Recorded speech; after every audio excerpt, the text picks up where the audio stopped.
కాంగ్రెస్ ప్రభుత్వ మేనిఫెస్టోలో ఆటో వారికి 12,000 ఇస్తామని, అలాగే సంక్షేమ బోర్డు పథకాన్ని ఏర్పాటు చేస్తామని హామీనిచ్చి ఏడాది గడిచినా కూడా ఇప్పటివరకు ఎలాంటి ఊసెత్తడం లేదని ఆటో జేఏసీ కన్వీనర్ వెంకటేశం ధ్వజమెత్తారు. హైదరాబాద్ నారాయణగూడలో ఆటో జేఏసీ ఆధ్వర్యంలో నిరసన కార్యక్రమం చేపట్టారు.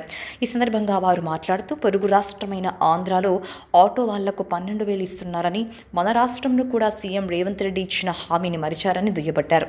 కాంగ్రెస్ ప్రభుత్వం వచ్చి ఏడాది గడిచినా కూడా ఆటోల సమస్యలను పరిష్కరించడంలో విఫలమైందని విమర్శించారు. ఊబర్, ఓలా, ర్యాపిడో వాహనాలు ప్రభుత్వానికి ట్యాక్సీలు కట్టకుండానే తిరుగుతున్నాయని మండిపడ్డారు. మహాలక్ష్మి పథకం ద్వారా తమకెంతో నష్టం జరుగుతుందని ఆవేదన వ్యక్తం చేశారు. పలుమార్లు రవాణా శాఖ మంత్రిని కలిసినా కూడా స్పందించకపోవడం శోచనీయమన్నారు. తక్షణమే ప్రభుత్వం స్పందించి తమతో చర్చలు జరిపి ఆటో మీటర్లను పెంచి తమకు న్యాయం చేయాలని కోరారు.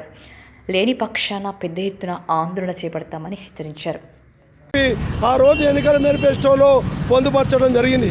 అదేవిధంగా మహాలక్ష్మి పథకం ద్వారా ఫ్రీ బస్సు ప్రవేశపెట్టడం వల్ల జీవనోపాధి దెబ్బతిన్న ఆటో డ్రైవర్లు ఆదుకుంటామని చెప్పి గౌరవనీయులైన ముఖ్యమంత్రి గారు, రవాణా శాఖ మంత్రి గారు, ఇతర ఎమ్మెల్యేలు, మంత్రులు కూడా పలు దఫాలుగా వాగ్దానం చేయడం జరిగింది తప్ప ఇప్పటి వరకు కూడా ఒక సమస్య పరిష్కారం కాలేదు. కాబట్టి రాష్ట్ర వ్యాప్తంగా ఆటో డ్రైవర్ల జీవనోపాధి దెబ్బతిన్నది.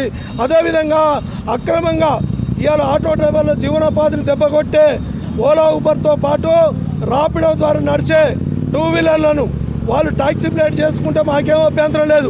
అక్రమంగా ఏ అనుమతి లేకుండా, రాష్ట్ర కేంద్ర ప్రభుత్వాల అనుమతి లేకుండా నడుస్తున్న టూ వీలర్లను నిషేధించాలని చెప్పి, అదేవిధంగా హైదరాబాద్ నగరంలో ఇది చాలా బ్రహ్మాండంగా ఒక హైదరాబాద్ నగరం విశ్వనగరం చేయాలని రాష్ట్ర ప్రభుత్వం కంకణం కట్టుకుంది. కాబట్టి ఆ విధానపరంగానే ఇతర జిల్లాల్లో రిజిస్ట్రేషన్ అయిన ఆటోలు కూడా ఇక్కడ నడవకూడదనే నిబంధన ఉన్నది.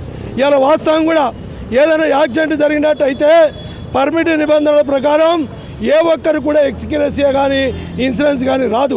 కాబట్టి అక్రమంగా నడుస్తున్న ఆటోలను కూడా నిషేధించాలని చెప్పి ఆటో మీటర్ ఛార్జీలు 2013లో అప్పుడున్న కాంగ్రెస్ ప్రభుత్వం ఆనాడు ఉన్న ధరల ప్రకారం ఆటో మీటర్ ఛార్జీలు పెంచింది.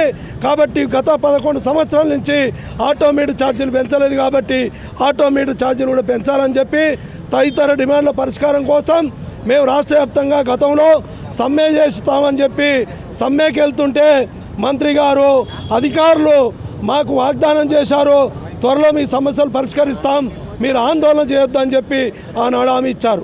ఆ హామీలు తుంగలో దొక్కారు. కాబట్టి మళ్ళీ మేము రోడ్ల మీదకి రావాల్సిన అవసరం ఏర్పడింది. కాబట్టి ప్రభుత్వం ఇప్పటికైనా ఈరోజు రాష్ట్ర వ్యాప్తంగా మేము ఆందోళనకు పిలుపునివ్వడం జరిగింది.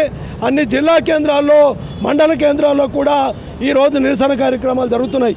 దాంట్లో భాగంగానే ఈ ఆటో సంఘాల జేఏసీ ఆధ్వర్యంలో ఈరోజు మేము నారాయణగూడ చౌరస్తాలో ప్రభుత్వానికి మేము విజ్ఞప్తి చేయడానికి నిరసన కార్యక్రమం కొనసాగించాం.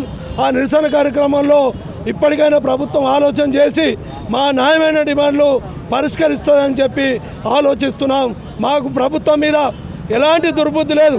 మాకు గత ప్రభుత్వం చేయలేదని చెప్పి మేము కాంగ్రెస్ పార్టీని అధికారంలో తెచ్చుకోవడం జరిగింది.